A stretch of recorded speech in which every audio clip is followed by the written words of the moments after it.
Hi, I am Rehane, and my topic is about the role of software and hardware interfaces in the video game player experience. Video games are cultural artifacts produced based on technology. Like any other technological system, video games receive data as input and then process it.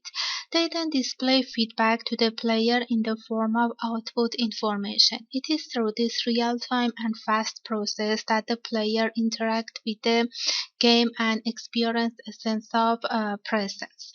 What we have to notice here is the existence of interfaces between players and their avatars. User interfaces with the game world include two distinct types: hardware interfaces and software interfaces. The physical interfaces consist of hardware such as a controller, while the software interfaces contains visual and audio data that allows the player to interact with the game system. The characteristics of these interfaces are that they allow the player to enter data and the information into the game system, map the code to a specific action in the game, and generate the game output. With the help of input data by the game controller, players can act in the game and receive a sense of agency by receiving feedback on what they see and hear. Therefore, using different interfaces in linking the player with his avatar is necessary to get a sense of presence and agency in the game world and have a tangible experience. Background of research. The authors of this study have written several articles in the field of video games and the role of the body in perception in interactive art and video games. In recognizing the role of the body in perception, we can point to the important role of phenomenologists in explaining the embodied experiences. Researchers in the field of video games have also tried to address the role of controllers in the aesthetic of video games. The present study, with its philosophical theoretical framework and emphasis on the two concepts of body image and body schema, and the use of natural experimental method analysis of a specific game, will have a comprehensive analysis of the role of software and hardware interfaces in providing players experience. The method used in the present study is the autoethnographic method as well as the case study method. In the autoethnographic method, the researcher tries to naturally engage the community and take on the role of observer participant. Since video games are an art form that depend on individual experiences, it seems necessary for researchers to adopt this method. In addition, to avoid heterogeneity in the data obtained due to the great diversity in the genre and style of video games, researchers have used a case study method to study a sample and have tried to approach this sample from different angles. The researchers have experienced gaming on two platforms, PC and PlayStation 4 console, and have experienced a total of at least 50 hours of gaming. In addition, the documents available on the internet and the official website of the game and the video data available from the game play of the players on and stream platforms have also been used. Different genres will have different need in using software interfaces. For example, while a horror game may benefit from invisible interface, online multiplayer games require players to be up to date with multiple processes and UIs that inform data about the process of the game. In this case, the interfaces designer must use the user interface in the best possible way to provide information to the player. We have three categories here. Number one, the software interfaces can be added to the screen environment as a cover or overlay, allowing the player to interact with the game world, such as traditional games. Number two, software interfaces feature may be symbolic or invisible, meaning that they correspond to features that occur naturally in the physical world. and are part of the game world. Features such as splashing blood on the screen to indicate the health level, shadows that indicate the position of enemies, the HUD system, as well as the use of color schemas are included in this category. Number three, it is also possible to identify metaphorical interfaces that have the potential to influence the game world. For example, the specific music signals approaching danger and enemies. So, a way to provide useful information without visual data is to use audio features. And hardware interfaces. Hardware interfaces or controller in video games were first used in televisions and home consoles such as Pong, Atari, and Magnavox Odyssey. With the collapse of the US gaming market and the introduction of the Nintendo Entertainment System in 1985, the appearance and option of game controllers changed.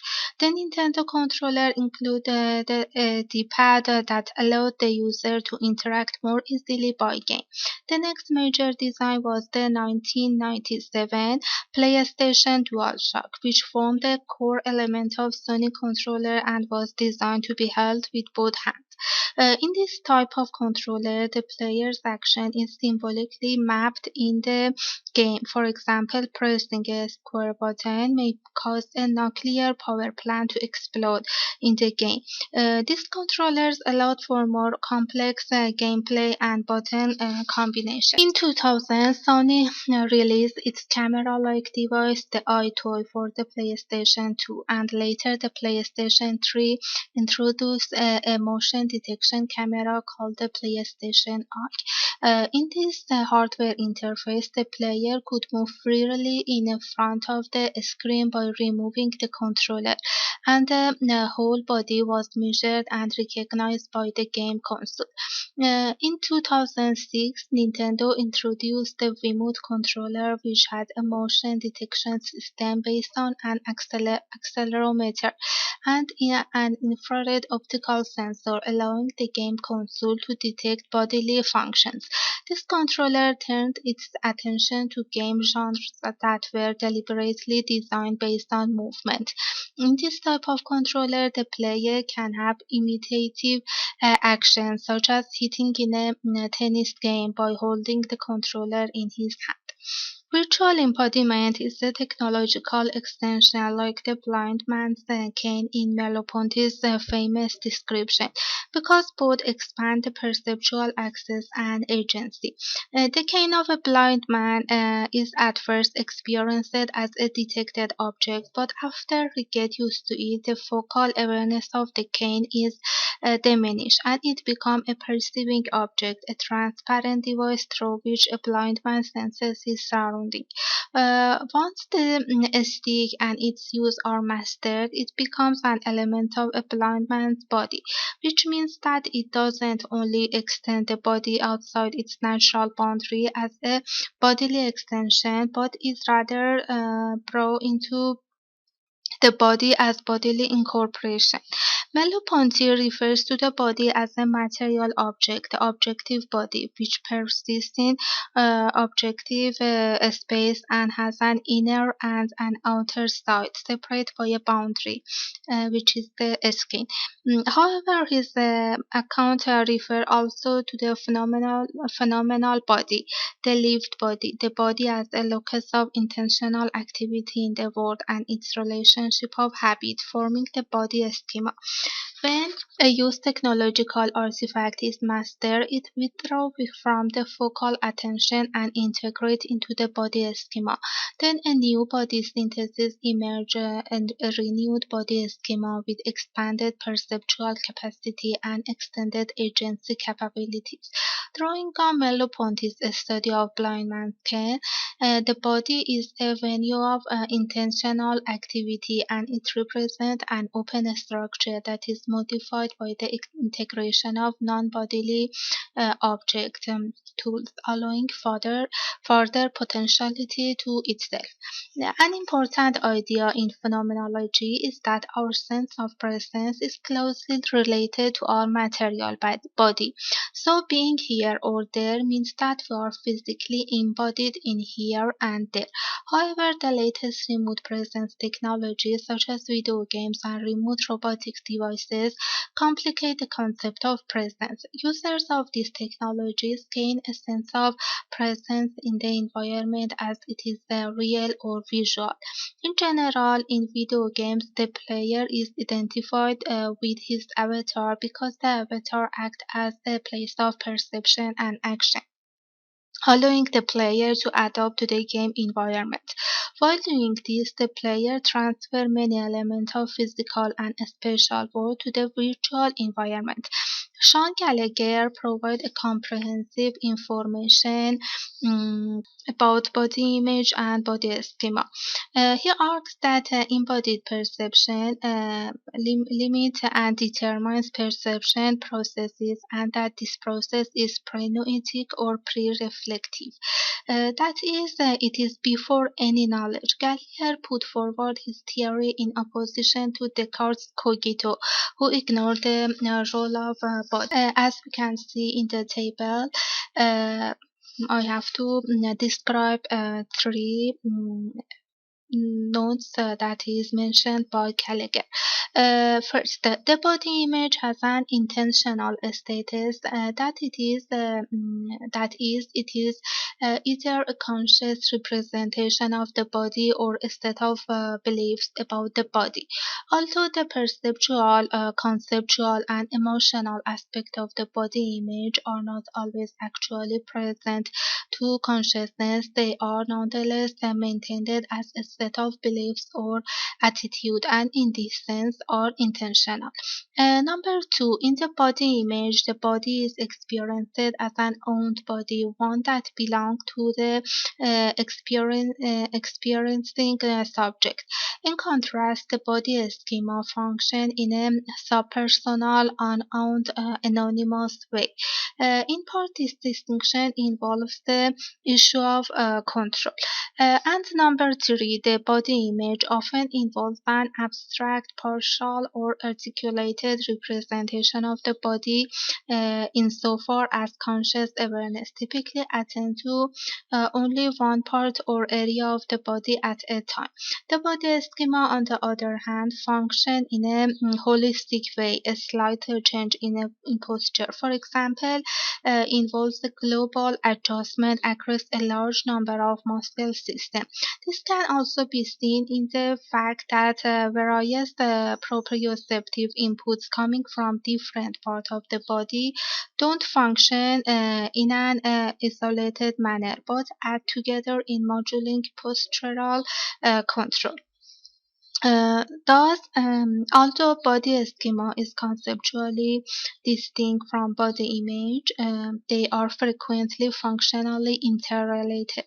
Gamers don't see their or others' avatar as simple representation or animation. Instead, they appear to inhabit their avatar as their bodies, and this occurs immediately after they start controlling their avatar. Thus, one appears to have a strong identification with his or her avatar's virtual body. When it comes to talking about proprioception, there is no center or origin. It is nonsense to say that our nose is closer to us than our toes. Proprioception refers to the constant perceptual awareness that a person has of his body in a space, and is an immediate and subconscious awareness of the individual's body. When finally the player-controller relationship reaches a certain level of transparency and habit, a deep physical and visual engagement develops. There is no gap between the player and his digital proxy in the gaming world now. The player's body is here in the physical space and at the same time in the game world. In fact, the physical body is virtually embodied in the body of his digital representative. A game player or participant in a pair-based virtual environment must first develop a sense of familiarity with body interface equipment to a step beyond focal awareness and integrate into a new body schema. Interface equipment, joystick, mouse, keyboard, VR device, etc. can become an almost transparent medium for a person's intentional activity. Here, the player unconsciously acts in the game world with the help of his body schema. In the game Children of Morta, which has been studied in this research, players can perform action using symbolic controllers. This means that while the user is sitting in front of the screen, he can use his finger and hands to perform symbolic action in the game world. Here, as shown in the picture, what the player is doing, such as pressing the A button in the picture, is completely different from what is happening in the real world of the game, that is attacking enemy.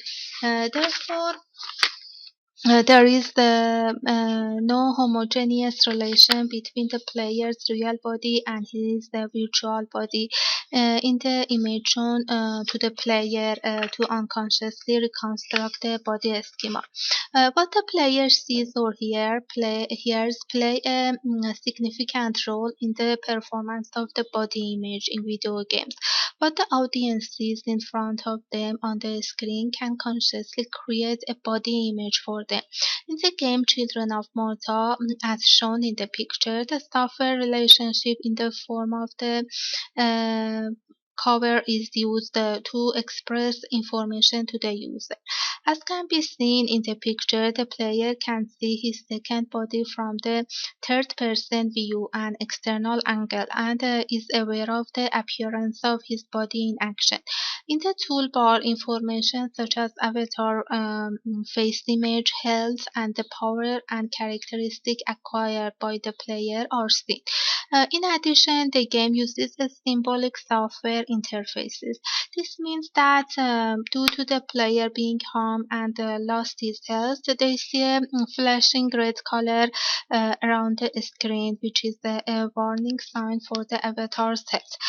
Using all this information, the player obtains conscious information about his body. In this game, in addition to visual aspect, the metaphorical software interface has also been used. In this game, players enter different areas of the game and hear different sounds in the background, which indicate the danger or the presence of a demonic being. Here is the table.